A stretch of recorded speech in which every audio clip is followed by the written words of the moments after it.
My name is Sally Clark. I'm going to just be up here for a few moments because I'm actually not why you're here. You're here for the smart people. I do want to thank SkillUp and the Funders Collaborative. They do a tremendous amount of work for our community, trying to figure out how we get smarter about getting people into careers, into living wage jobs, things that are important for our individuals, families, and our overall community. And I definitely am happy to be here and say welcome to the Aspen Institute for being a part of this. I'm a big fan of the Aspen Institute and am involved with an affiliated fellowship, the Aspen Rodell Fellowship for Public Service, and have appreciated the wide range of involvement that Aspen has, and again, trying to foment really good conversations for us so that we can make good decisions and figure out how to do that as whatever that definition of community is, locally here and also nationally. So I'm just going to say a couple of things related to Susan identified my two committee responsibilities. So the sort of community development portfolio that we put together for my committee has to do a lot with the sort of affordable city of who we are and who we're trying to not be, and who we are trying to be here as a city as we deal with coming out of the recession and also with some of the success that we're enjoying in this kind of tech-related and global health-related boom that Seattle is experiencing, and trying to figure out how do we make sure that all segments of our community enjoy some part of that. The minimum wage committee, we could spend all night talking about that, but we won't because some of us, it actually makes us a little sick to our stomach to continue to talk about it. Not speaking for myself. But so just a couple of things, and you know, it's a Friday afternoon, so bear with me. Are these really all completely in the right logical order? No, I admit that. It's fine. And you'll notice that this is not really in the complete logical order, but with reference to what we're going to talk about here with our guests here in a couple of moments, we're at Town Hall. We're in the basement of Town Hall here. Most of us attending here today are not, I'm going to take a wild guess, low-wage workers. Most of us are, a few, yeah, and again, most of us are not low-wage workers, but some folks have been able to attend.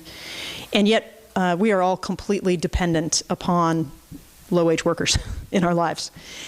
There is not a way that we go out to eat, get a coffee, work in clean offices, have our kids go to reasonably secure daycare. We don't shop for what we need. We don't make a visit to the doctor's office. We don't see our parents cared for without the involvement of low-wage workers. And that's not, the way I'm saying that is kind of purposeful. That's not necessarily a good set of assumptions that all of that has to happen with low-wage work or that it does happen with low-wage work. We live, I'm going to cite just a couple of things that we knew from going through our minimum wage evaluations of sort of who the low-wage workers are in the Seattle economy right now. We live in a city of contradictions, right? So South Lake Union is booming. Downtown has a lot of good things happening. We're seeing development. Who knew Ballard would be a hot neighborhood? If anybody had said 20 years ago, Ballard is going to be the hippest neighborhood in the Northwest, everybody would have been like, yeah, right. That's not happening. About 100,000 people working in Seattle earn less than $15 per hour right now. 100,000 people. About 40% of those working in Seattle and earning minimum wage actually live outside of the city. There's a lot of driving to find a wage that'll get you something to help pay the bills with. Among the lowest wage Seattle residents, 55% actually work in the city, and that's lower than for all workers. Low wages are more likely, as most of us know, among workers with who are younger, less educated, more often than not female, and more often than not low wages skew with racial and ethnic higher numbers in terms of folks who are, again, struggling with low wages. The most common occupations in Seattle for low-wage work: food preparation and serving, sales, office and administrative support, personal care and service, and transportation and materials moving stuff point A to point B. The most common industries for low-wage workers: accommodations and food services, retail, healthcare and social assistance, and education services. And if you're tracking our universal pre-K discussion right now, you know that wages are a big conversation for not just preschool instructors, but daycare overall.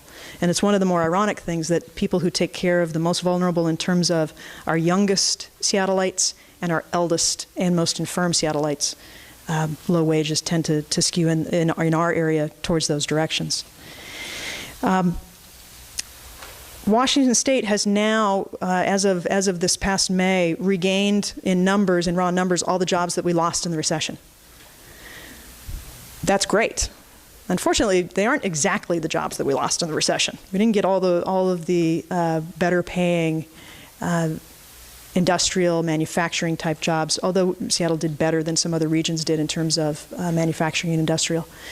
But I think part of what we read about and part of what we're experiencing in our economy, as well as witnessing in other places, is the increase in service economy jobs, which again are sort of part of this assumption that we have about the economy, that somehow those have to be low paying, that somehow those have to be minimum wage only, when we know that the people who are occupying those jobs are no longer the summer teenager, and they're no longer the person who is in there for just 6 months. It's people trying to make a life. And that, to a great degree, really drove our discussion about minimum wage in Seattle and drives the discussion, I think, in a lot of cities. And you may have seen that San Francisco is looking at their own approach to a 4-year phase-in of $15. Finally, I want to say there is no neighborhood that I visit in Seattle that is not clamoring for an employer to land there. And it's usually a clamor for an employer that will bring a lot of employees. When I go to the North Rainier neighborhood, when I go to Ballard, when I go to Rainier Beach, people want an employer. They want jobs in the neighborhood that people in the neighborhood have access to, have the ability, the fighting chance to land a job with that employer. And they know that it's good for the neighborhood because you've got people walking around and helping to feed the daytime economy. And that is a struggle, because sometimes we're at odds with ourselves about whether we're willing to take the land use decisions, make the land use decisions that make it attractive for an employer to be in a particular part of our city. All of these things kind of come together as we're trying to think about who are we as a city going forward, and what are the assumptions that we're going to make about who we are as a city and what our economy looks like. And it has a lot to do with the choices that we're willing to make as consumers. But if you can get the extra reading in and take a look through Zeynep's book, there are some assumptions that we can change. And I think we're going to hear about some of the examples of retail and others where we have assumed that our economy has to function in a particular way, and that Seattle is a part of assuming that there have to be these low-wage, kind of dead-end, soulless occupations that people unfortunately get stuck in, and that's. There's sort of the human part of that, about not wanting to have any of our people stuck in that kind of place where you're not, there's not only not a wage that's livable, but there's not a relationship, not a place where you feel trusted, respected, and like a human being in the work that you do, more than just the set of hands that shows up to do the work. And I like the thing about it: is it a set of hands that's being hired, or is it a human being that's being hired? And how do we think about those two things? So I'm very delighted to have this conversation be a part of what we're talking about in Seattle. And I think that I love that some of the models that we're talking about have also been rooted in Seattle. And that's something for us to be proud of. And we need to figure out how to spread it further and to invest in it more. Invest in people, recognize that that's our focus, that's our strength. And we have a lot of work to do in that, in terms of taking that to scale, as the geeks say. And with that, I will go ahead and stop with my remarks and hopefully get to the interesting part here. So thank you very much.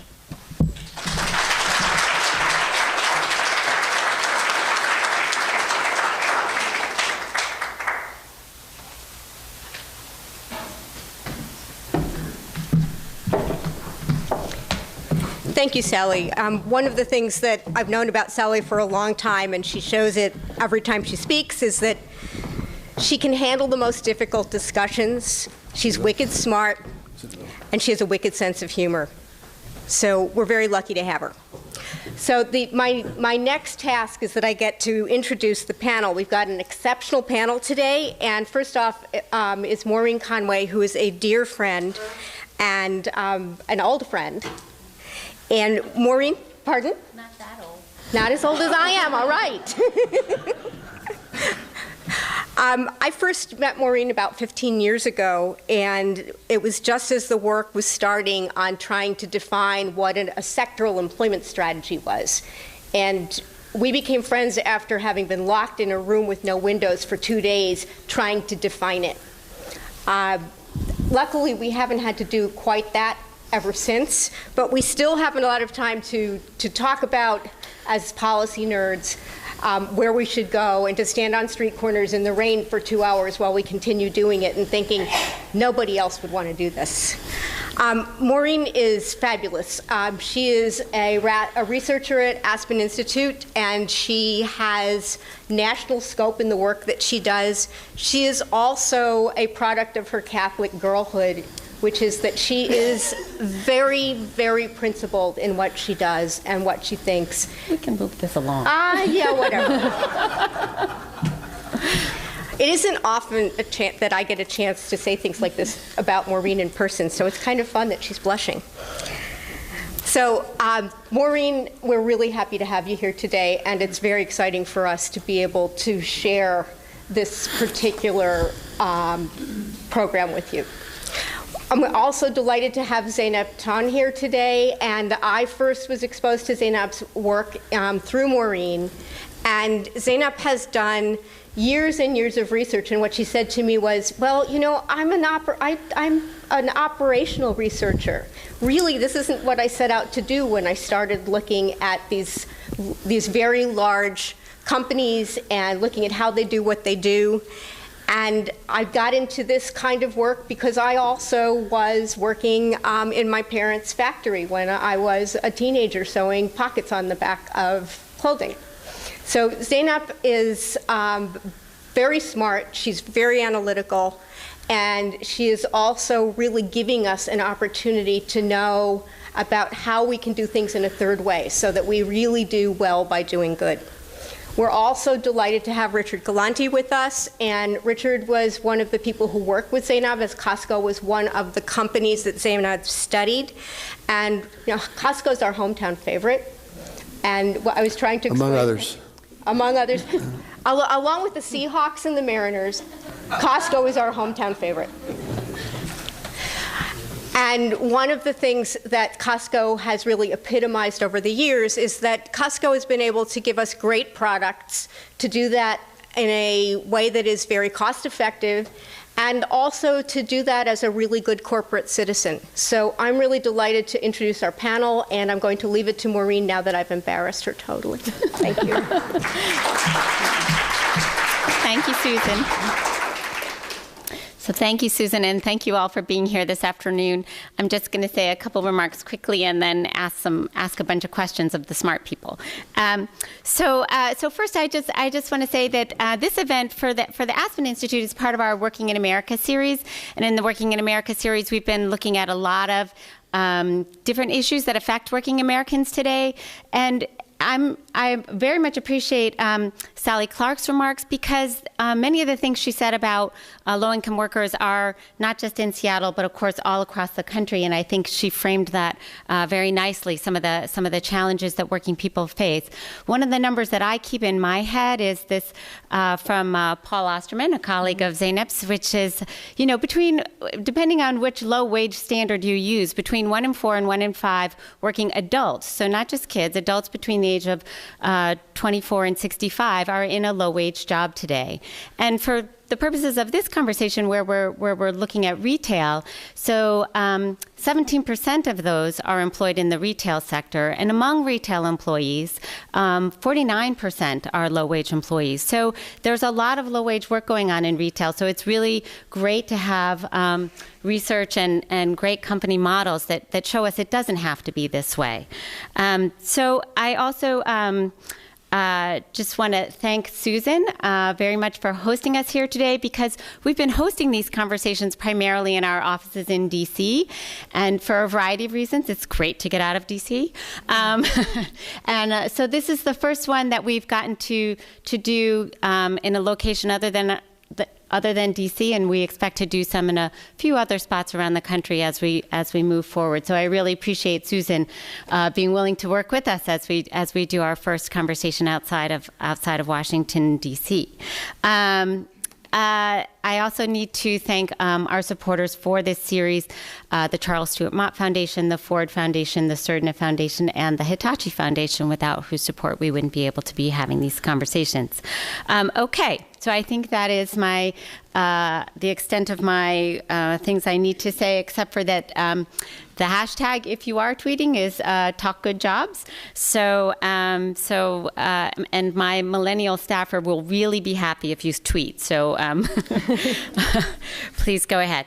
All right, so just to start, I think it's really helpful, Zeynep, if you can you talk about these 4 strategies in your book that are really, as Susan mentioned, about sort of operations and things. So I think it would be helpful for everybody to set the context of the conversation if you can kind of lay out what are the 4 strategies to have a good job strategy. And what the good job strategy is. First, thank you, Maureen. It's always a pleasure to be with you. And thanks, Susan, for setting this up and for inviting me. It's wonderful to be here in Seattle.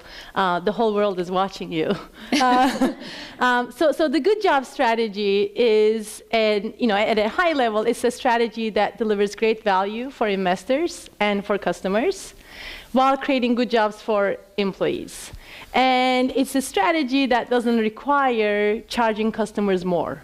So the companies that I've studied that have this good job strategy offer their customers the lowest prices. That's important to just get out. And when I looked at companies that were having this great combination of low prices, good jobs, and great performance, I found that they were making some very specific choices that allowed them to do all this. So in particular, I saw that they were doing 2 different things.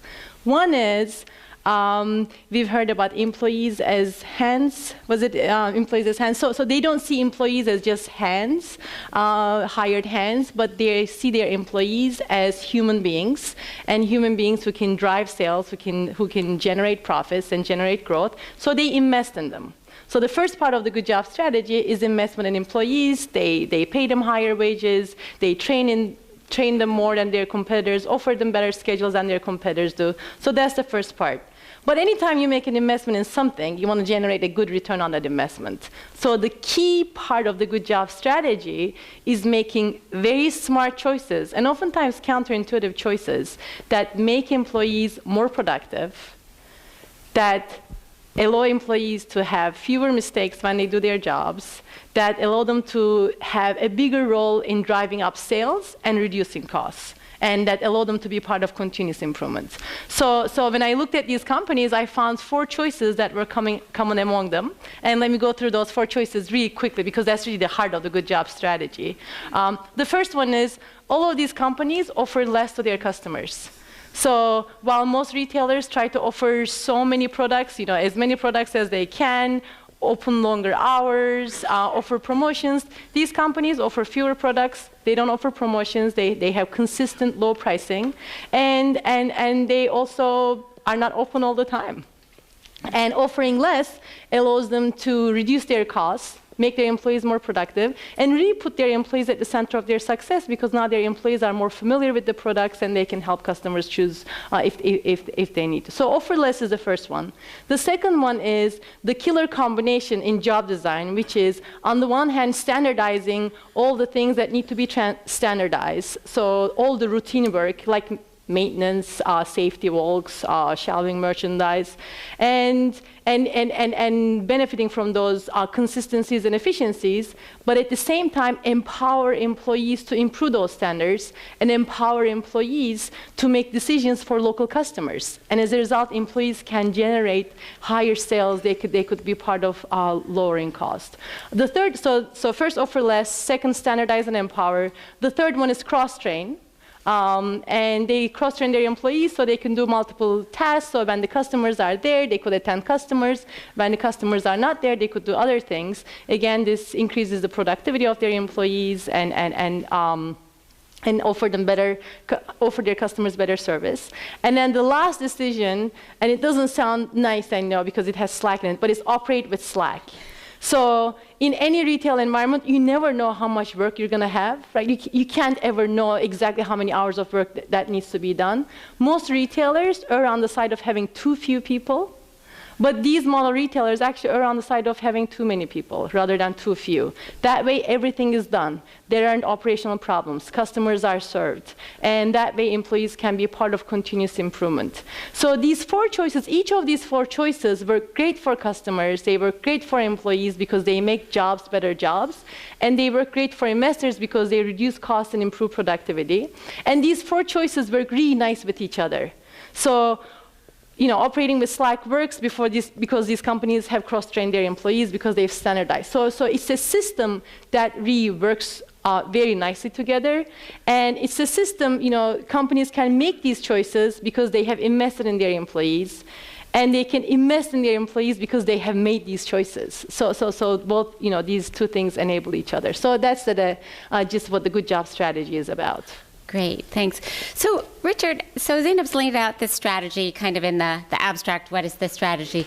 But maybe you could tell us, for Costco, how does this play out, and to what degree does this capture or not capture how you think about this? And in general, sort of, to what degree does Costco embrace this employment philosophy? So, When we first met, I said, and read the basic 4 tenets, you think that this is, that the founders of Costco read the book before they started Costco. A lot of it's common sense too. We've got to be counterintuitive, but when you put it all together, and it's worked very well for us from the beginning of time. I mean, you talk the old cliche that your employees are your biggest asset. They really are, particularly if you aren't thinking along the lines of traditional, how little can we pay, but how much can we pay?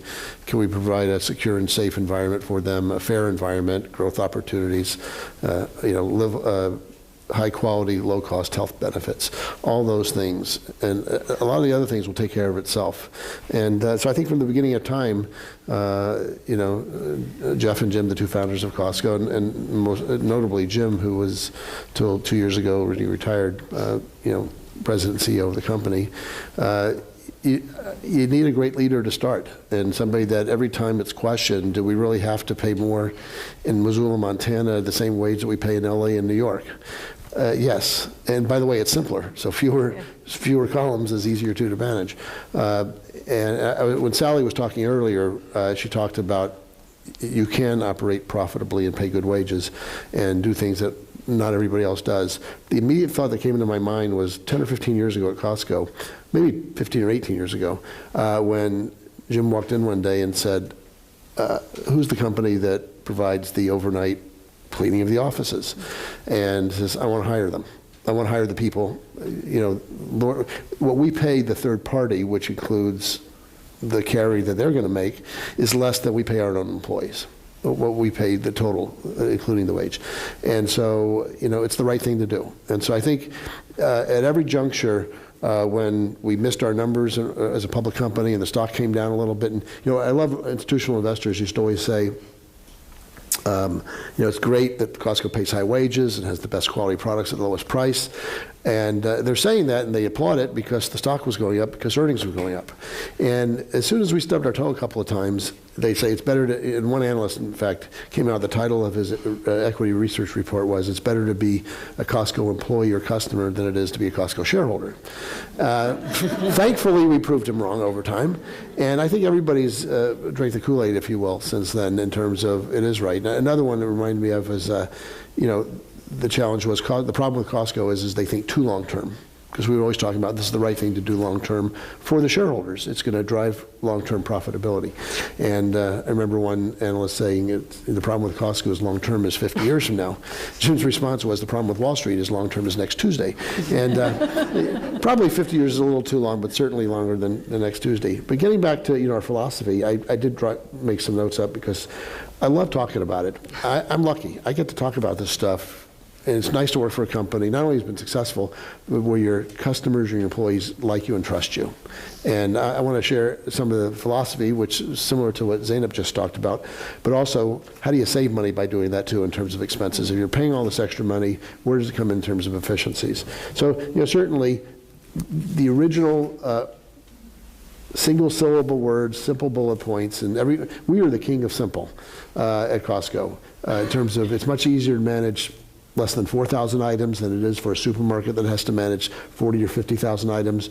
Then in Nordstrom, great company Nordstrom, different business, they manage over 1 million items if you think about styles, colors, shapes, and sizes.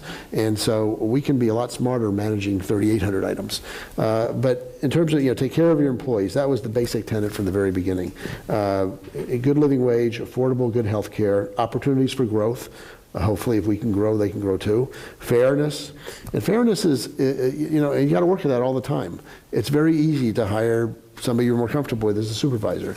And so that's a constant metric that we look at within, that we measure to make sure that all groups are represented, and we have improvement to do. And it's also okay to rub our nose in when we made a mistake, because we'll get better from that. In terms of what are the things that we put in place to do that, I think from the beginning of time we have an open door policy. We have an open door that's a real open door.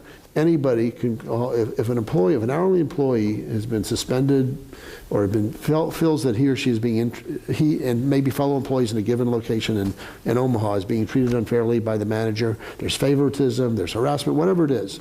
If they've caught to their supervisor and to the manager, or maybe not the manager because that's the problem, but to the regional manager, to the VP, they're allowed to go all the way up to the CEO. And I've been in Craig's office now when the phone rings and he answers it, and it's that example. We're not going to change every time, but I can tell you, certainly on an often amount, we'll change things because we act upon it. And so having that open door, it takes time, it takes effort, but it works for us. A formal review process that every employee has to be reviewed every year, starting with a self-review that the supervisor then shares his or her views as well. Every 3 years, we do a new employee handbook. This is not a negotiated contract. This is what we write and we send to our employees. But we don't just sit in a room and write it ourselves. Every location has their own selected employees. All six, in the case of the United States, all 460 employees. They form caucus groups, and it could be everything from vacation and sick to policies on promotion, to can I wear shorts longer into the hot season or the cooling season, to open, you can't wear open-toed shoes because it's an industrial environment, but they're heard. And then before it comes out, as it comes out, we're also putting together and communicating with all of our employees, here's what you asked for, here are the things that we're happy to do, here are the things that we're not prepared to do and why. And we can't do everything, but I think that transparency, that openness and that honesty, and let them know, and again, they're trusting only for one reason. Management deserves to be trusted, I think, because it starts at the top and it's pushed down through the whole system that all employees have the right to be heard. Another one of those little bullet points in single syllable words: keep your employees safe and secure. Just a couple of little soundbite examples. In 1993, Costco and the Price Company merged. Costco basically acquired its competitor, Price Club, through merger. Both at the time had about 100 locations, so both had about 25,000 employees. Each of us were in 20 or 25 states. One was in Eastern Canada and one was in Western Canada. We both had just entered Mexico. So, and also we were very alike because many of the people that started Costco came from San Diego, where the Price Company had started. And I remember in the press release, in the draft press release, and Jim was very proud of me because I put it in without him making me. But we talked about, a lot of times when you hear about two companies merging, they talk about the synergies, saving hundreds of millions of dollars in synergies. Well, synergies in many cases include laying off employees. Now, you're going to have a little overlap, absolutely. But we actually had a sentence in our press release that said there will be no layoffs. Now, some people chose not to move, and we've had great severance packages. But Jim's view was 10% of our employees are in home offices. We're going to grow our company. We can afford to have a little slack, if you will, but we can afford to have a little extra cost there. We're not going to, hurt people's lives because of it, or we're going to mitigate whatever we have to do. These are, again, sound bites that have always stayed in my mind, and I think everybody that has heard them is the same thing. The other one that I'll talk about before I talk about one other thing is in bad times. In late 2008, the world was coming to an end. The economy was going to hell. Everybody's house was worth less than it was the day before for the first time in their entire life. Their 401k plan was worth 65% of what it was the day before or the month before. And nobody was expecting raises across industry. Certainly hourly people. And in fact, they were worried about their jobs. They were worried about their hours being cut back. And, Jim sent out a message saying is that we can't promise what the future holds, but rest assured that we're going to do everything possible not to lay people off and not to cut people's hours back. The other thing is, I mentioned that 3-year handbook. Every few years, 60% of our hourly employees are at top of scale. What they want to see in that handbook is every March for the next 3 years, because it's in March of 13, 40, be 16, but in March of 10, which was a year and a half into this terrible economy, which is still sputtering a little bit, anybody at top of scale want to see what are they going to get an increase in March 10, 11, and 12, or 11, 12, 10, 11, and 12. And historically, a top of scale was about $20 an hour back then, and we gave about a 50-cent hour top of scale increase. So it's about 2.5% at the top of scale. Mind you, we've got a $4 billion annual labor expense. So 1% of anything is $40 million a year. Anyway. Historically, we'd give 50 cents the prior 3 years in a good economy. And to do that, we'd give 25 cents an hour in March and 25 cents an hour in September. We've done that for 15, 20 years. That's how so 50 cents was half now and half in 6 months. And the senior executives go into the room for the meeting to talk about the new employee handbook. And Jim starts off by saying, this is a tough time for everybody. Everybody's 401k's down. They're borrowing from it. They're worried about their jobs. Everybody knows somebody that's been laid off or whose hours may come back somewhere else. I says, this is a time that we need to figure out how to give more, not less. And of course, we all knew where this conversation was going before it even started. And he said, but on top of that, we're going to give the entire 50 cents, but we're going to give it all on day one in March instead of a half and half. Well, that was about a $37 million a year hit to the company, but it was the right thing to do. He says, this is a time when they need to know that we're strong, and it was very cool. And when you see that, when one time in our 30 years, we've had to change what we charge the employee for their portion of payroll contribution for payroll deduction for health care. That was in 2003 after 10 years of not changing it. And throughout that process, I'm just trying to give you different examples of where we've done things that have been costly, but long term it does right by us. I'm going on to too many of these, but I have to. You don't have to. I'm not sure I can follow the math in the last one. Let me talk, though, about if we do all those things, the transparency, pay well, hopefully be fair. When we're not fair, kick us and tell us, and we'll be fair tomorrow. The last little anecdote. We have 3,000 employees at central office in Issaquah. We have about 1,900 car parks, soon to be increased with a new triple deck that we're doing. But there's about 300 spaces that are the best. There are 100 under each of 3 buildings, so they're nice and cool in the summer, and they're dry and warm in the winter because they're covered, and you don't have to walk 200 yards to your car. Those are not assigned based on position of the company. Those are assigned based on when you started. So now I'm fortunate I would have had one either way. I've been there 30 years, but next to me is an hourly accounts payable clerk that has also been there for 30 years. Jim didn't get up on the table and say, look how fair we are. He just did it. We just did it. And I think those are just simple examples of where I think that we've shown our employees that we're going to do what's right for them. And long term, that's right for our shareholders. Now, in terms of expenses, how can you just raise wages and what are you going to get from it? I thought about some of the things where we save expenses. We clearly have lower workers' compensation expense as a percent of salary, as a percent of payroll, as a percent of employees, dollars per employee, than many other retailers out there. I am convinced, I'd like to think it's partly, hopefully we do a good job of safety and floor walks and all that kind of stuff, and making sure people are lifting cases are right. It is an industrial environment, and we don't allow them to wear open-toe shoes. But at the same token, I'm convinced it's because they like us and they trust us, and they're not feigning they're hurt. They're not staying out longer than they have to be. Lowers workers' comp. Lower inventory shortage. I'm not sure who they are, but they say that 70% of all inventory shortage is employee theft. Let's assume that's the case. I don't know. Nobody will ever know what it is. I can tell you that our numbers are off the charts low compared to anybody, and they have been sequentially reduced for 30 years. And different retail is different. I mean, apparel stores at the mall are going to be a little higher as a percent of sales than nobody's stealing Costco toilet paper as well. But people do take stuff. You know, at supermarkets, it might be 0.5% to 1% of sales. And if it is, they got to mark their goods up that much more to cover that. Retail apparel might be 1 to 6% of sales, depending on where and what type of store. At Costco, it's 13 basis points. It's 0.13% of sales. 30 years ago, it was 35 basis points, and literally it has gone down successively. Again, I am convinced it's because we treat our employees well, and they're not coming in figuring out the company really doesn't care about me. Many times when we find an employee that has done something wrong, like taking merchandise, typically it's a fellow employee who's many times anonymously turned them in because they don't want to see Costco get hurt. So I think there's plenty of ways that we have benefited from efficiencies. And the last one is 90% of our employees are on the warehouse. 2/3 of them are out on the selling floor, stocking shelves, cashiering, cutting meat, interacting with our members every day, our customers.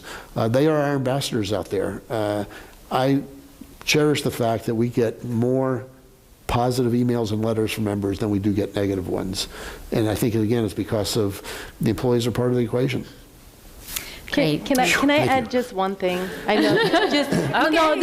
The point about values that you mentioned. So I've studied a bunch of different companies, and I'll tell you, Costco, Quick Trip, a large convenience store chain with gas stations, and Mercadona, which is Spain's largest supermarket chain. When you look at these three companies, they have very clear values. They take care of their employees, they take care of their customers, and they emphasize excellence in everything that they do. And the hard thing is when there's a performance pressure, when you know that you're not going to hit the earnings targets. You know that things are hard. How do you act when you're under performance pressure? Most other companies, I don't know any company that doesn't say we don't take care of our customers. But when they are under performance pressure, they cut customer expenses or employee expenses. So these companies, what they do is they live those values when they're under performance pressures, and that's what makes those values real values for you and not for others. So I just want to add that. Well, I really actually wanted to go to the customer part next, because I think you both kind of brought up some of the values and how to engender trust, and it's not just trust of your employees, but trust of the customers, and how that drives better customer service and so on. And I guess I just wonder, sort of as customers, I mean, why do we put up with bad service and in other places? Sort of getting to the why don't we see more of this? Yeah, I mean, certainly these companies all offer better service than their competitors do. So Costco, you don't have red carpet treatment when you go to a Costco store. Quick Trip, when you go to Quick Trip, the customer service that they offer is they have the right product at the right place with the right price, and they have you get in and out very quickly. And these are some of the aspects of customer service that really matter for low-cost companies like Costco. Costco employee is not going to help you choose the right donut for you, right? That's not their job. But their job is to make sure that everything is there and you have a pleasant experience. Now, how many of you have gone to stores where they tell you that something is in stock but no one can find it? Raise your hand if you've had this experience. That's the experience that we have at most of the retail stores, right? Operational problems, like products are not in the right place. They told us that something was on promotion. We go there, it's not there. In fact, Susan, you were talking about how, I'm an operations person. The only reason I got to write this book was because early on in my research, I found that most retailers, and even the ones that are known to be great operationally, had lots of operational problems at the stores and bad customer service. And then those operational problems led to lower sales and lower profits. That led to lower labor budgets, because when your sales are lower, now your labor budgets are lower. And that led to low investment in people, and that vicious cycle continued. And I think for customers and for investors, for a lot of people, the conventional wisdom is this is the price we pay for low prices, right? If we are getting low prices, then we can't get good service. But companies like Costco, companies like Mercadona, Quick Trip, Trader Joe's show us that actually you can offer the low prices and offer a good experience at the same time.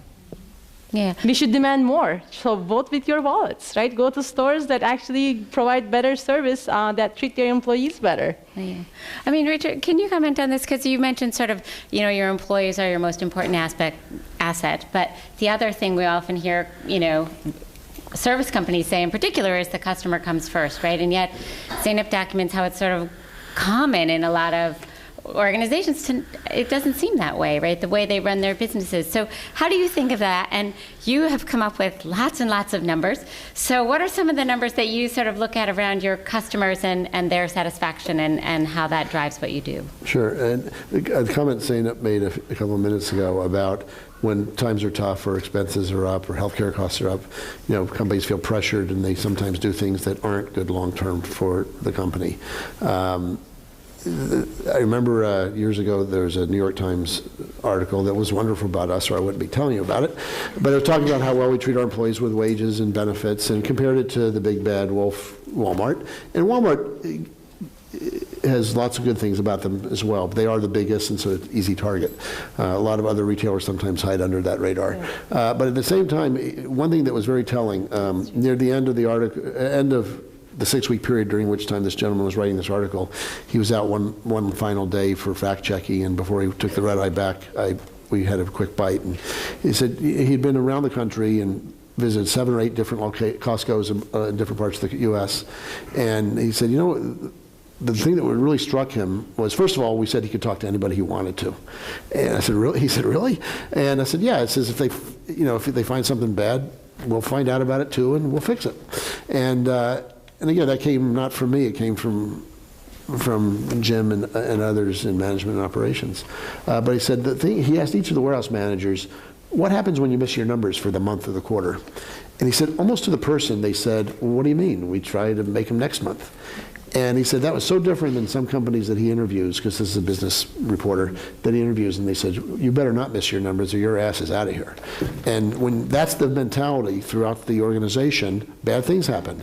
The bathrooms aren't cleaned as often. There's a little more fat on the bottom of the steak that's put in the counter. If there's that kind of pressure, bad things are going to happen. I think, again, the message from our senior management and operations and merchandising has always been, yes, we want to make profits. Yes, we want to mitigate anything in bad times, but we're not going to do it at the expense of taking care of the employees and taking care of the members. And you talked also about the priority. Something that was, again, there the day I got there in March of '84, and I think it was an embellishment of what Saul Price, Jim's mentor at Fed Martin Price Club, done in the 70s, was 5 simple basic tenets, and in this order: obey the law, and take care of your members, not always take care of your customers, be tough but fair with your vendors, and if you do all those in those sequence, you'll take care of your shareholders. And shareholders are fine with that as long as the stock's going up. And but during those tough times, and it took a tough backbone and Jim and others to say, this is what we're doing, and if you don't want to own our stock, fine, but this is how we're going to drive it long term. So in terms of those metrics, though, first and foremost, and again, this is being reinforced for 30 years there, we are a top-line company. If we drive the top line, a lot of other things can take care of itself. When Costco and Price Company merged in 1993, Costco was newer, arguably, and like us, we're going into their markets, so we're impacting their sales negatively. We're going to markets as a newcomer and growing sales, and we were running same-store sales increases. In other words, taking new units out, but just how did the existing units from a year ago do? We were enjoying 8 to 10% same-store increases over the last couple of years leading up to the merger. Price Company had 2 years of minus 9%, so 18+% negative. So every $100 they were doing in sales 2 years earlier, they were doing $81 or $82. Well, you can imagine the morale there. They were having to cut hours. People didn't, part-time, there were fewer people being hired. Only bad things can happen. It's a lot harder. When sales are going up, you're allowed to do a lot of other things. So first metric, absolutely all the time, is sales growth. Shopper frequency. We're still a merchant. We want to save you money, but we want every dollar in your pocket. We want you to buy everything at Costco. And how often are you coming? Certainly things like gas, and where we've been able to provide a value, it literally drives you in the parking lot, and fresh foods. And as the economy got bad back in late '08, '09, it wasn't just the the fancy business steakhouses and hotel steakhouses that were impacted greatly. It was regular families going out 2 or 3 nights a week to Red Robin or Olive Garden or the local Chinese restaurant. They were cutting back on that. They were cutting back to save money by buying at the supermarkets, or in our case at Costco, and so that enhanced the frequency. Now the good news for us is if you go in there to buy the chicken, you might buy a couple of cashmere sweaters on the way out as well. So we look at those metrics: frequency, renewal rates, and how loyal are you? Our renewal rates also have generally ticked up every 3 months for the last 20 years, for a lot of reasons. Fresh foods clearly is one. Gas stations, that one item that you can only buy at Costco because it's ours. Whatever it might be. Somebody bragged about the kayak that we sold. Any reason it is, if it gets you in there more often, it's good for us. And so we look at renewal rate, loyalty, suggestion board, suggestion box. Now, I've heard from many friends, I put a suggestion in there and I've never heard from anybody. That's wrong. You should hear it. Even if it's the wrong answer, the answer they don't want to hear. I can tell you that those questions are typed into the system every night and sorted by types of question, and senior management, merchants, and operators read them basically every flight they take because they're out of town 40 weeks a year visiting Costco's and competitors and trade shows. The other thing is all management, from warehouse managers above, so the 600 warehouse managers, the 100 VPs, the 40 senior VPs, the 15 EVPs, whatever, all the way up to the founders, chairman, and CEO. We all take phone calls or answer customer complaints when they're written in. And one, it's fun to disarm somebody because half the time we screwed up, or more than half the time sometimes. They're so mad they're calling or they're writing. And, but we learn from that, and we learn where we're making mistakes. So we're not afraid to rub our nose in it and to do those things. Again, it gets back to that word transparency. So the simple metrics are: how are sales? How are they growing? How is our member loyalty with renewal rates, and how often do we get our members coming in? Hopefully, if they came for every 100 shops that a group of members did last year, it's 101 this year, 104, or whatever it is. Yeah. I wanted to come back to the Wall Street piece. Actually, we've talked a little bit about the big bad Walmart. Now we can talk about big bad Wall Street. But just because, so Zeynep, when you came first to the Aspen Institute, and we had Quick Trip with us, right? And I remember them saying one of the things, they weren't sure that they could maintain that business model if they went public, right? Because of the Wall Street pressure. And I'm wondering what you think. What you've seen in your research, but Costco does maintain the model despite sort of Wall Street pressure. So what do you think really is the role of Wall Street in terms of, pushing business models one way or another versus just the company decisions themselves? I mean, they certainly do put a short-term emphasis on management. So as Jim said, they're in it for the next Tuesday rather than the next 50 years. But I think companies like Costco that can resist to Wall Street and show performance, they show them, look, this is the model and we're doing fine. Over time, analysts see the returns on their investment and they continue investing in them. So I think they do put the pressure, but when they trust the management to do the right thing, they go along with that. It requires longer time convincing. I think one of my objectives as a business school academic is to educate my students who are going into investing to show them how they can affect companies and show them how operations work within companies so they don't put short-term pressures to do things that are not good for the companies in the long term. Right. So Wall Street is not doing great things all the time, but I think we shouldn't use that as an excuse that public companies can't adopt the strategy. Okay, and you're going to make them better, right? I'm trying. My other colleagues are trying too. Yeah. So I mean, what's your sense of this? I mean, you have had your occasions to resist Wall Street pressure, but for other companies, do they just not, or what's your sense of it? There's 100 different combinations and permutations. There's great CEOs. There's less great CEOs that do better sometimes. Mm-hmm. Sometimes somebody thinks they're so smart that they can just cut wages and do this and save money, and it's not always the right thing to do. Now, ultimately, shareholders vote with their pocketbook and in their wallet, and you've got to perform long term. Fortunately, we've been able to do that.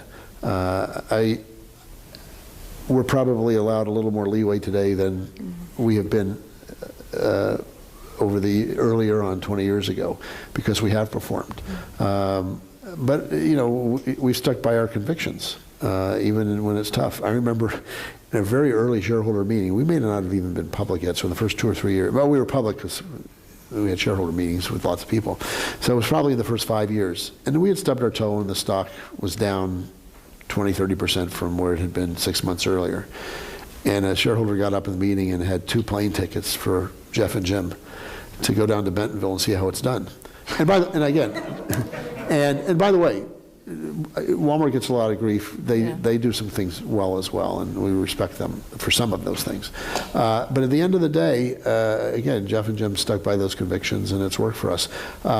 It makes my job easier. I don't have to be defensive back when we'd stub our toe when the stock was down 20, 30% that week because we missed Wall Street's numbers.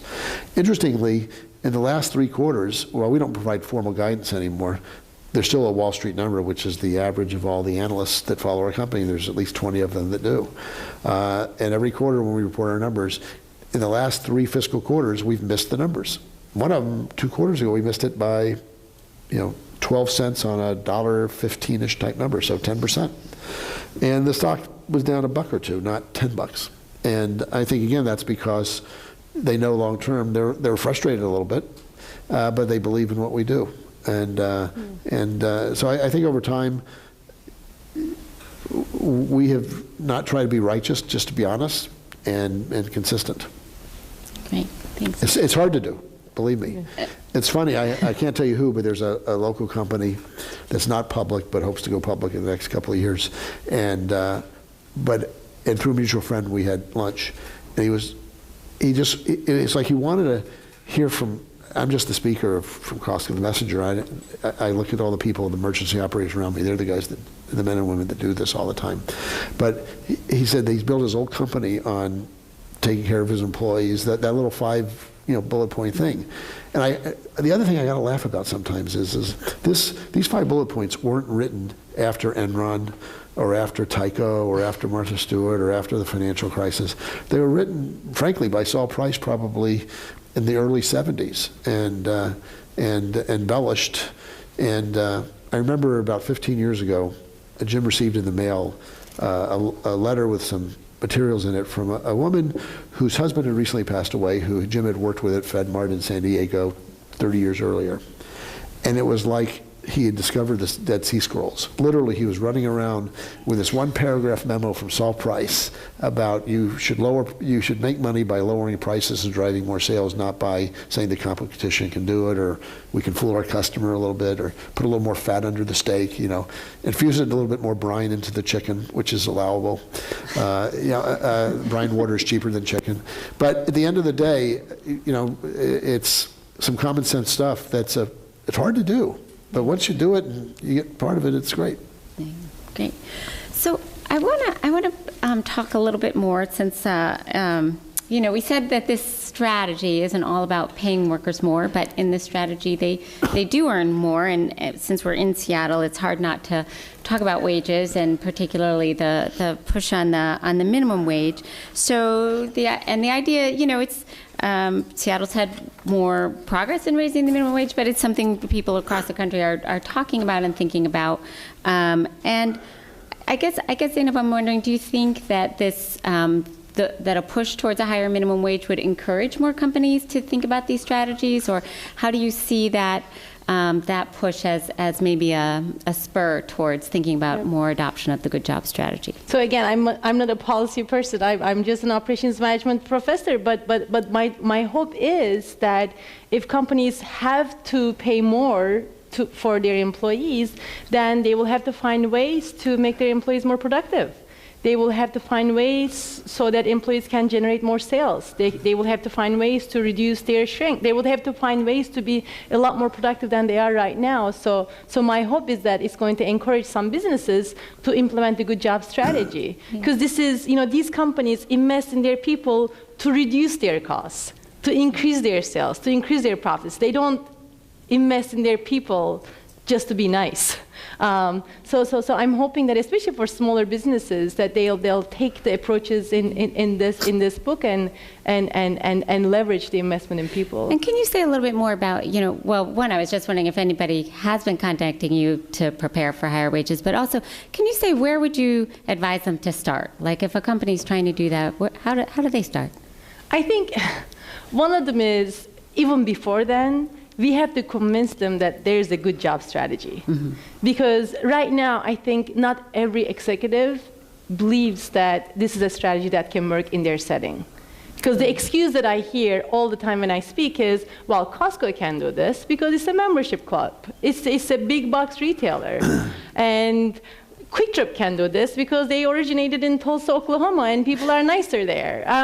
So, I mean, the reality is, I looked at different companies in different locations with different store formats, with different customer bases, different products, and they all do the same thing. They invest in their people, and they make smart choices that leverage the investment in people. So I think that as a first thing, we need to convince them that there is a good job strategy, and this is how it works. And I think the second one is, the advice that I would give to companies that will do this is to make a long-term commitment. Mm-hmm. Because the good jobs you invest in your people is not going to produce results next quarter or even the next few quarters. It's a long-term strategy. And you need to make that public.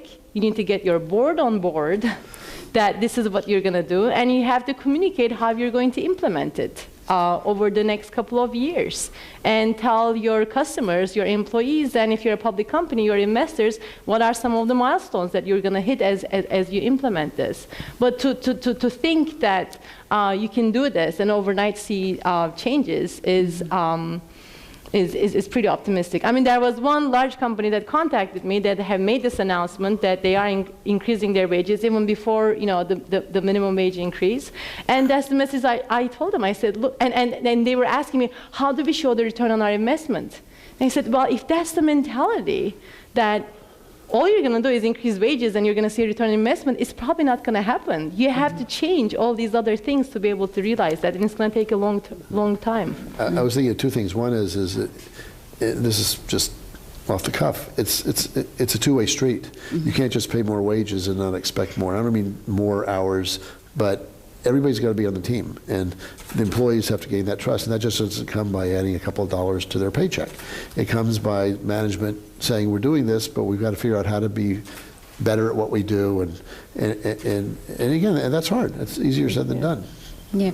So I'm curious for you in terms of, you have a reputation, obviously, for paying for better wages and benefits and so on, and you're saying you expect more for that. Do you think that I guess what I'm wondering is, in terms of creating that kind of productivity in your workforce, how much is that, sort of your ways of onboarding and investing people, and how much of that is that you just kind of attract the best people because of your benefit package? Well, certainly wages and benefits and arguably our reputation helps that. We also encourage people who know people early on. It's, there's lots of friends and family. Not at the senior level, I'm talking about everybody.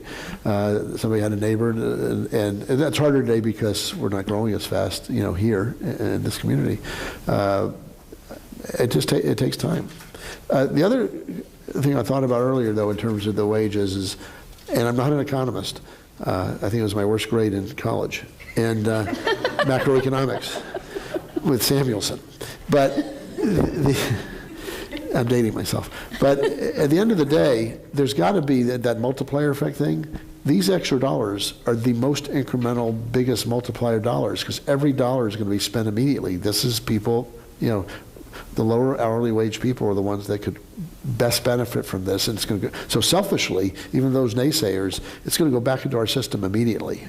Mm-hmm. So I think that's another positive. Yeah, great. Hopefully.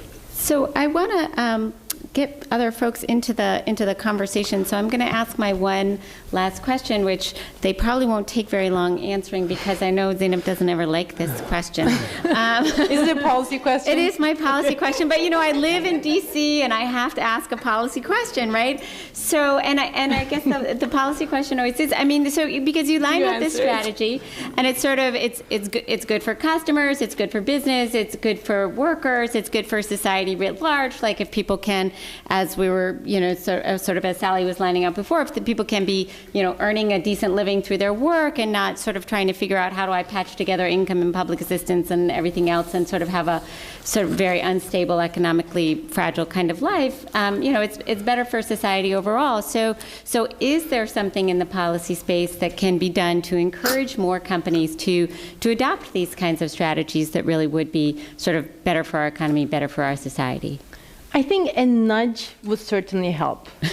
Because if we leave it up to the companies to adopt the strategy, I think it will be hard to get too many of them doing this. Because one, this strategy is a very long-term strategy, and companies, like people, tend to be short-term oriented. Two, this is really hard. It's not just about paying more, but it's actually excellence in so many different ways. It's about making lots of smart choices. And three, companies can make money following a bad job strategy, right? They can still make money. So I think, and I liken this to exercise sometimes. We know that regular exercise is good for us, right? It makes us healthier, we live longer, apparently we're even smarter when we exercise. But most of us don't do it because it requires long-term commitment, it requires hard work, discipline. But if we have I walk because I don't like exercising. I'm still working. That's exercise. But it's exercise, so walk.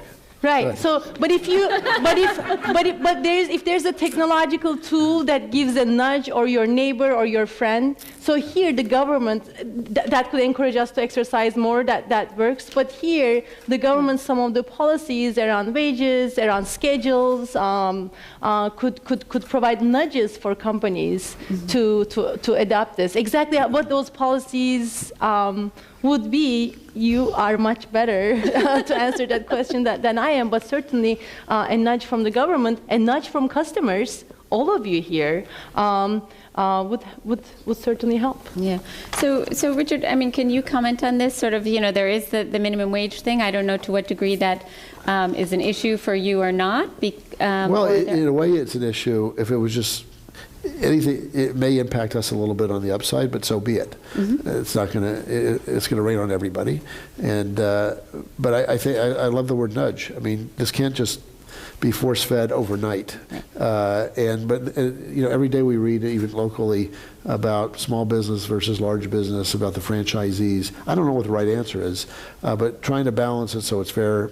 And if everybody can be nudged in the right direction over a year period of time, it has a much greater chance of succeeding. And wouldn't it be great if some of this stuff worked and there'd be fewer things for naysayers to grab onto? And again, it's harder to. It's easier the way we did it from the beginning than how quickly I think a combination of over a period of time and some nudges and that fairness issue, and that's easier said than done. Great. So I do want to take some audience questions if we have any. And do we have a mic or anything that we? Okay. So one thing is this on? One thing I didn't hear you address was the cost of employee turnover. So by having these practices, when you talk about L&I claims being down, is this because you feel that employees know the job better because you don't have the same employee turnover? Or do you have a high, assuming you don't, but just the cost of that in factoring into everything that you're doing? Sure. We have very low turnover for hourly retail. I think traditional hourly retail, non-fast food hourly retail, could be anywhere from 25 to 50% or more annually. Our turnover in a good economy was about 17%. In this tough times, it's about 10%. And if you've been there for more than a year, it's 6%. That's off the charts low. Now, you better hire right to start with, or that can be a challenge too. But I think clearly all the reasons why there's low turnover, there's certainly less training costs.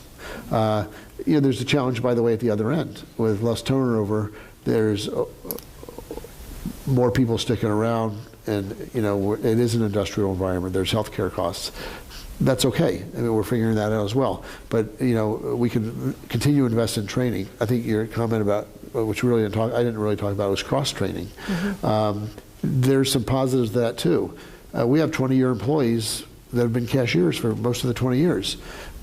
Any job you want some change at. So if we can change it up a little bit, even within the physical confines of the warehouse, to do some merchandising, some front-end cashiering, some membership desk marketing, whatever, we encourage employees if they want to do something else in the warehouse or outside at one of the regional offices, but there's much fewer opportunities there. So those are all things I think that lend towards better service to our members and lower costs to us, or more of the costs going into the wage rather than to these other things. And it's the same for the other companies I've studied as well. Their employee turnover is way lower than their industry average. What is the industry average? Mercadona supermarket industry average is, I mean, it could depend from, it could range Fast from food is 100 format to 200%. Format, but it is high. Yeah. Mercadona's turnover is less than 4%. Could you discuss that in your book? Of course, yes, I talk about it in my book, but here is one thing. It's the choices that I talk about in the book, those choices actually make the jobs better jobs, and those choices lead to lower employee turnover. So Richard just talked about cross-training, how when you cross-train people, they have a variety of tasks that increases their motivation, that allows them to stay longer. I talk about empowerment in my book. So one of the things that all these model retailers do is they empower their employees. Of course, empowerment is a motivator, and when you empower and your employees are more motivated, they tend to leave less often. So the choices are choices that increase the quality of the jobs, which lower employee turnover. I think some retailers don't think there's not a higher cost to doing that. If I hang on to somebody longer, it's going to cost me more because I have to pay these increased costs. And so I think as part of the strategy of getting people to understand the importance of a good job strategy, it's getting them to understand that turnover is a greater expense than what they are realizing. Yes. I remember, sorry, this thing keeps falling out. I remember years ago at one of our monthly management meetings with about 100 people from all over the world that come every 4 weeks for a couple of days. And one of the regional operations VPs was getting up and talked about how they did versus budget the prior month and an update for the next 3 months. And one of the reasons their payroll expenses, a percent of, were a little higher than budgeted was they had like 3 new openings in their market, and unlike a new Costco in a brand new market where everybody starts at the bottom wage, at our starting wages, which are $11.50 and $12, I think, that they had a lot of transfers. It'd be like opening in Woodinville here. When we opened in Woodinville, half the warehouse was filled with $20 to $25 an hour employees. And he attributed that to all these transfers at higher wages. And Jim went ballistic. Not at him, but in general. It says, if we all think that that's bad, then you don't get it. And I was sitting there being confused because I'm just a financial guy. And that is, I was going, yeah, that's a good reason why it is. But at the end of the day, it's, these are employees that can better serve our members, that can do things more efficiently, that make fewer mistakes at the register, or whatever it is. There'll be one less slip and fall in the warehouse because somebody knew that you got to, mop up with a dry mop in front of the produce section more than once a day. I mean, whatever it is, all those little things. So it works. Yeah. Hi, I'm Gina from Boeing, and I'm the co-chair of Skill Up. And one of the questions I have is if you could talk a little bit about non-wage benefits to employees and investments in employees, so looking at possibly educational opportunities, role mobility, career opportunities, and how that plays into the good job strategy, as well as how that's played out in Costco in terms of helping folks go to community college or get different educational opportunities. Yeah, I mean, I'll talk about not about the educational opportunities, but opportunities within the companies, because all of these companies promote from within. And all of these companies emphasize success and growth. In fact, Quick Trip, the convenience store chain, their purpose is to provide their employees opportunities for success and growth. But that means success and growth within their settings. And when you look at the store managers that were all hired as, full-time or part-time clerks, and they moved out to store management. So internal promotion is one way that they allow their employees to have opportunities for success and growth. And the other thing is, if their employees want to go to school, they offer much more predictable schedules than their competitors do. So they can go to school, they can do other things while holding on to these jobs. But the jobs in these places tend to be quite good that people want to stay there, and they see it as a career. Yeah, what we have generally viewed is we're going to pay a great wage and provide great affordable health care where the employee pays a much smaller percentage than the industry average, across industries. And we have small amounts of scholarship money, but we don't have any type of affordable program for that. We have a 401k. One of the challenges with 401ks in employer groups where there's majority of them are hourly is you're living paycheck to paycheck. Even at $20 and $25 an hour in many cases. And so we do a decent match in the first $1,000 just to get you started. But we also, based on after 1 year of service, you get 1% of your annual wage just contributed to the plan. After 2 years, 2, after 5 years, 3, after 20 years, 9.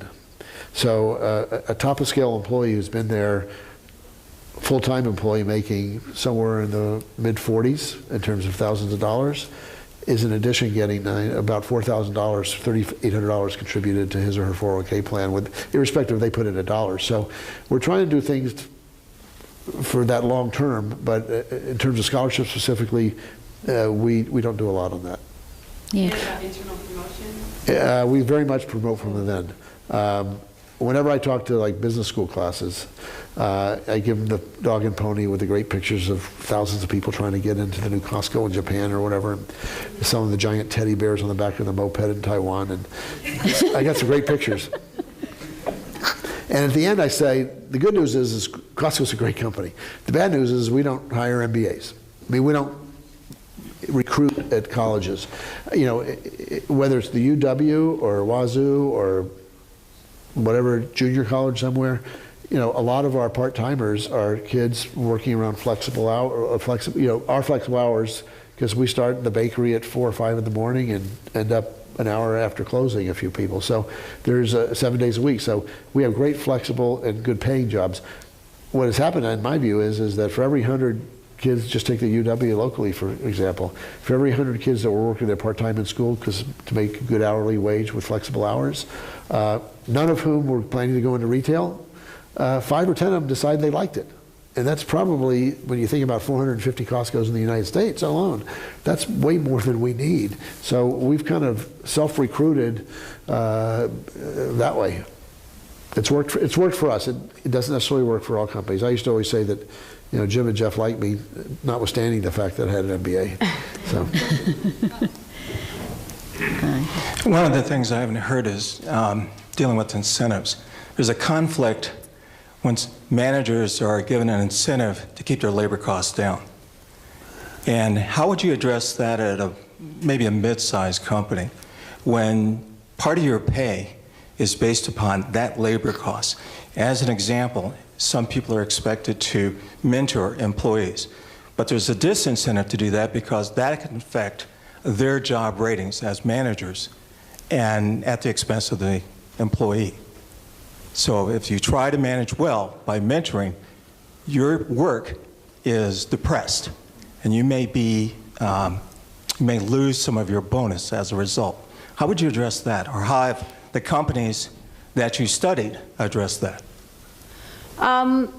So one is not to put too much pressure on store managers to be evaluated solely on sales, payroll as a percentage of sales. In many other companies that operate in this vicious cycle that I talked about earlier, I saw that there was too much pressure on payroll dollars, because that's one thing that store managers can control and try to pressure them to reduce it as much as possible. So at the model retailers, I see a lot more emphasis on sales driving top-line growth, a lot more emphasis on customer service, customer loyalty.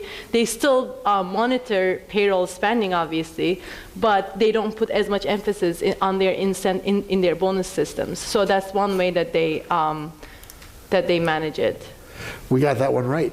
What's that? We got that one right. At Costco, you think about a warehouse manager, that is the penultimate job in operations.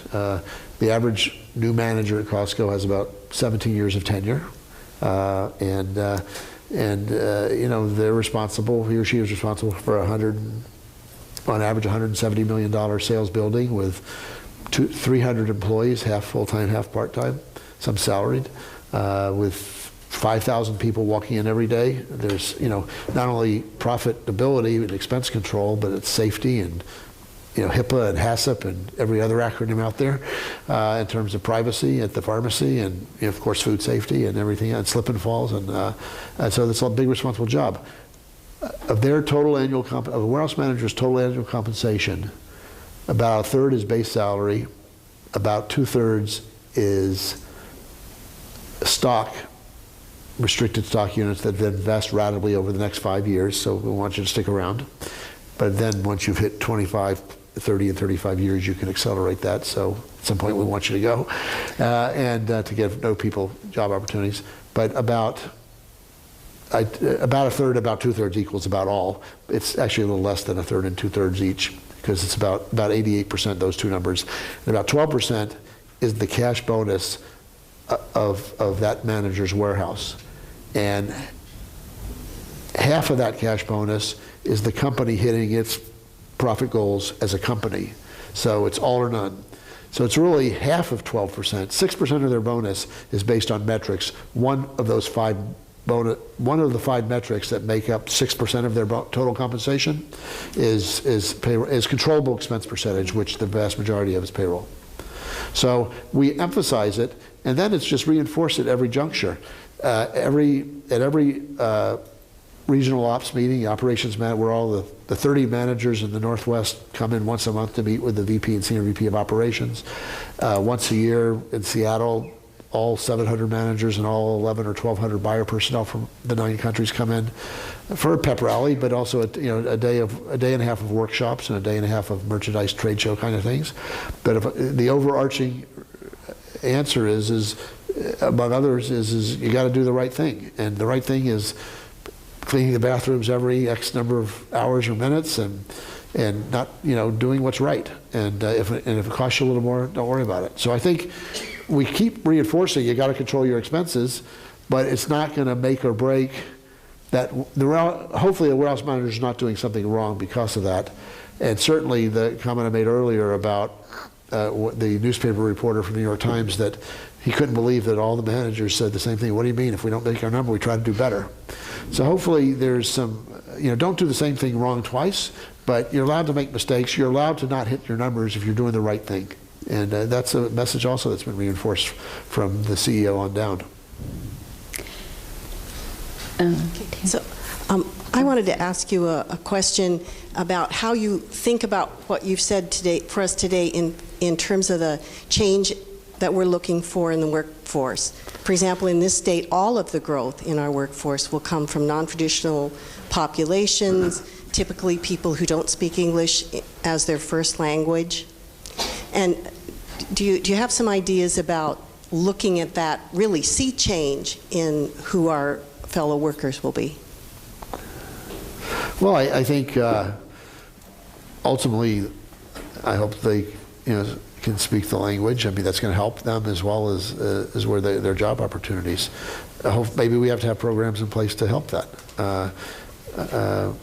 I think Costco does a good job of improving the opportunities across everything, ethnicity, gender, geography, whatever. And we also know that there's ways to go on it. So again, don't put up these giant numbers that you can't achieve, but also when you achieve this, figure out how you get to the next level. And so it's being open and honest and transparent, and not just righteous, and being pragmatic. You can't solve everything overnight at once, but you better be going in the right direction. whatever that is. I think, again, we've been pretty good at being open and honest. I remember when all the pressure several years ago was about, you know, the demographic of our of the community is this, and the demographic of our opening employee base is a little different, and of course it gets, at one time it's, you know, a bunch of white guys up in here. And partly it's because they all bagged groceries 30 years ago, I think.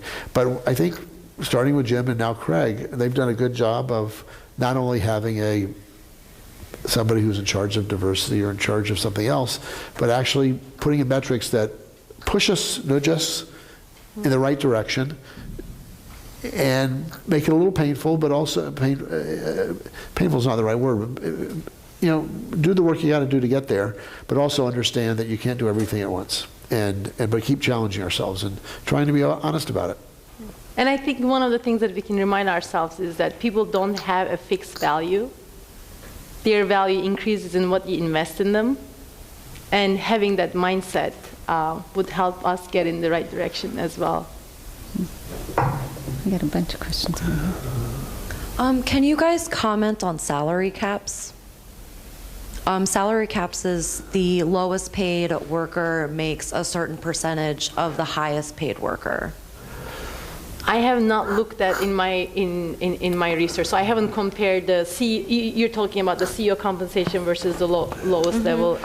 Costco is traditionally known as one of the great companies because they have that much lower than many others. I don't think you can just look at that metric. I think we compare favorably in that metric to others. Everybody at senior management does fine, thank you. They could do finer if you just looked at the metric of how much, but at the end of the day, again, it started with the two founders of the company having that view. Now, you know, there's a lot of great people out there. I mean, Jeff Bezos, I think, makes $1 a year, but he also owns 20% of the company. So you can't look at just that salary level. You know, somebody who's a founder of a company and or maybe, you know, some large company hired a CEO who was leaving a lot of wealth on the table elsewhere, and if that CEO can perform, you should pay for it. I think the better discussion here has been how do we get $7, $8, $9 an hour people up to 15 over time, and how quickly can we do that? That's in my view more of an issue, and I'm not saying that to take away from that metric, because I think we would get a relative to our big, large, you know, retail peers, an A on it. Okay, thank you.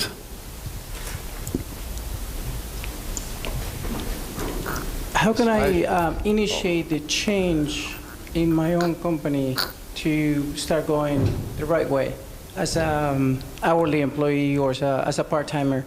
I know most of these decisions are being taken from the top to the bottom, but how can we, the ones that are at the bottom, get to the top? Well, I don't know if this is the right answer, but I'll give you an answer I think of. How many employees do you have? I work for a company that has over 2,000 stores. Okay, well, why don't you send her book to the anonymously, just in case. I mean, ultimately, you've got any employee, and even an hourly employee or a mid-management employee, can identify who above them in the organization do they believe have those types of values, and ask to speak to them in general. You know, everybody. I think I've been fortunate along the way. I came from working class parents, and my father had stepped in something and came out smelling pretty good. But I had a couple of mentors, and mentors can be at any level, at anybody. And I think within an organization, somebody that you trust, who someone trusts, and can talk about these things. Yeah, I think you have to get to the people who can make the changes, because implementing a strategy like this requires the CEO and the executives to be committed to that. So I mean, I'll send them my book, tell me who the company is, but you need top level commitment. So if you can find a way to get there through others in the organization.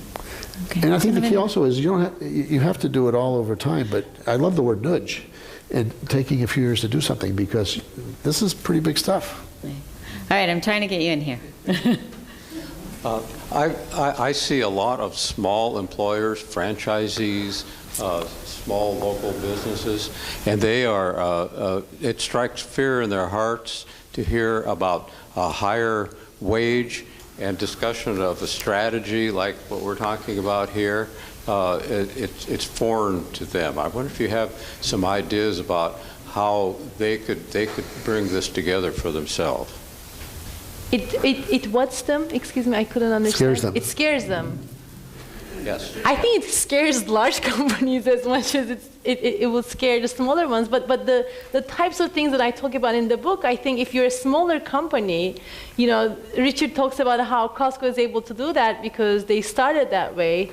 So in some ways, it's easier if you are starting out to have this mentality and to use your employees to actually reduce your costs, to improve your profits, than see them as just as a cost to be minimized. It's easier to start that way than to change.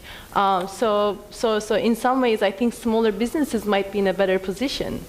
I think her second book has to be doing some case studies on smaller businesses, because, no, I get it. And the fact of the matter is I guarantee you there's lots of small businesses out there that are already doing it, although they're not as visible as big public companies. Again, perhaps a small business owner who knows somebody else that they're paying their people more, that they're not even competing with them, it's just they're friends. You know, that would be one way. It's, again, sometimes taking baby steps also. Not all of it has to be done at once. Over here. I had two questions. The first is, are any of the companies that you studied that are employing a good job strategy unionized? And then the second question is whether you regard the good job strategy as one that can work across the entire retail sector or only in parts of it. You mentioned, for example, that all of these companies offer less. And so is it a niche strategy or a universal strategy? Thank you. So of the 4 companies, the only one that has a unionized workforce is Costco, and it's we have 60 of our 460 Costcos in the United States are Teamsters unionized. They were 60 of the 100 price clubs at the time of the merger in '93. The wages and benefits are very similar.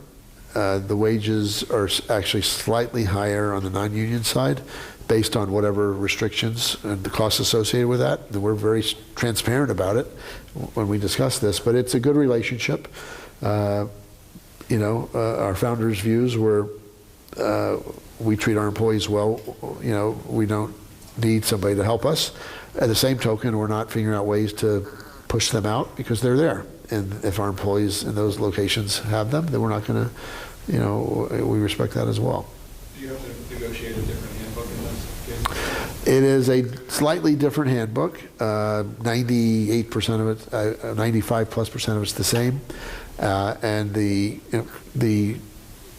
non-union handbook is the one that comes out first and is what really, in my view, you know, dictates those conversations. Again, it's a good, I think you would ask them as the Teamsters as well, it's a good relationship because I think I'd like to think that they use what we have in our, that they could go to other companies that they represent as the way to do it. Over here. Yeah. So the retailers that I've studied are in a wide range of different settings: supermarkets, convenience stores, and warehouse clubs. So it has certainly worked in a wide range of settings in retail. I don't see why it wouldn't work at others. And when I say offer less, I don't mean that everybody has to offer 4,000 SKUs like Costco does, right? If you are in a different format, Mercadona is a supermarket chain, and they offer 8,000 SKUs, not 4,000, because they want their customers to be able to go there and find everything that they're looking for. So the number of items that you offer might depend on the setting. It might be higher or lower depending on your setting. But none of these companies will offer 200 types of toothpaste, which some companies, by the way, do offer. And you'll see the example in my book. So that's what I talk about. You can get 40 different sizes and shapes and styles of canned peaches at a supermarket. At Costco, you get 2. So the big can for restaurants and the 6-pack of others. Yeah. Yeah, no, I actually appreciate not having to choose among too many varieties of soy sauce, but get over here. Yeah, what steps do you think can be taken to help parents returning from maternity or paternity leave re-enter the workplace? And then on that retention note, how do you keep people who are returning from, birth of a child or even caring for an aging parent, how do you keep them at your company and working for you as opposed to leaving the workforce altogether? Well, I should know a little more about this, and if you email me, I'll get you some answers. I know we have what they call it on-ramp, off-ramp, on-ramp. So if your off-ramp is you're heading home to give birth or take care of an elder, and we keep your jobs. I mean, there's certain things that I think we do a pretty good job at it. I think there are certain things that we feel we can't do, and I don't know the specifics of that. I know, one of the issues is that in an industrial environment that's relatively male-dominant at its start, how do we bring more women? How do we have more women warehouse managers, an example, which is an extension of maternity leave in some cases. And we started an organization called Journeys, which is headed by 2 senior women executives, and it's not about just women. It's about inclusiveness of all, and so we try to improve on it. Please email me because I should know more than I do. By the way, it used to drive Jim crazy because he's old-fashioned in that regard about paternity leave, and. When we just opened in Spain a month ago, and we're going to open in France next year. And in Europe, there's 40 to 60 weeks of paid paternity leave. I'm glad he retired because it would drive him even crazier. So. Hi, another question regarding labor. I'm Corey from the Service Employees Union, and we're recognizing that collective bargaining as a model is probably not going to last into the far future, and we're experimenting with new models such as the $15 minimum wage push. We found that there were almost no businesses of any kind willing to come out in favor of that policy during the fight.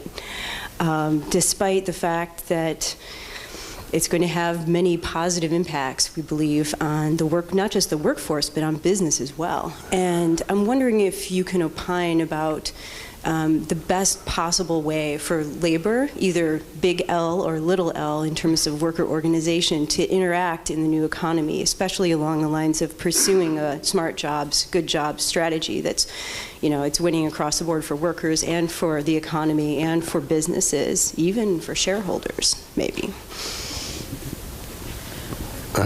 Well, I think, again, it gets back to the fact that you can't just knock everybody over the head with it all at once. As much as I think all of us in this room, we would like it to be tomorrow, how can you do it over time? By the way, what's going to happen is there's going to be the complainers about it, and there's going to be the people that figure it out. And the ones that figure it out are the better operators, and they're going to do well with it, and it's going to make them even better, a stronger competitor to some others. And the ones that start by figuring out how am I going to cut hours, and I'm going to show them, I'm going to show the people that put these policies in place, they're going to ultimately be the ones that lose in this battle. I mean,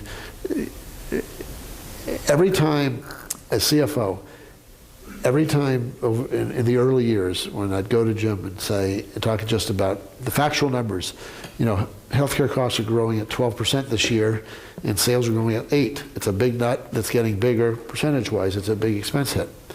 Fine, I'm not taking away from the employees. Go figure it out. And we'd go back to our desk, and a year, for about 3 years in a row, we finally said yes.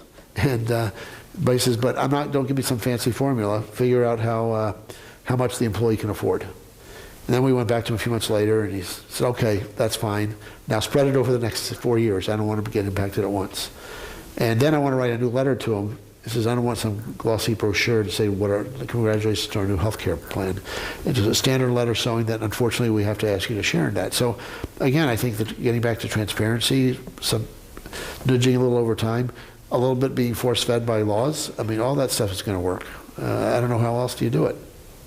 And just like government, labor could be a nudge as well.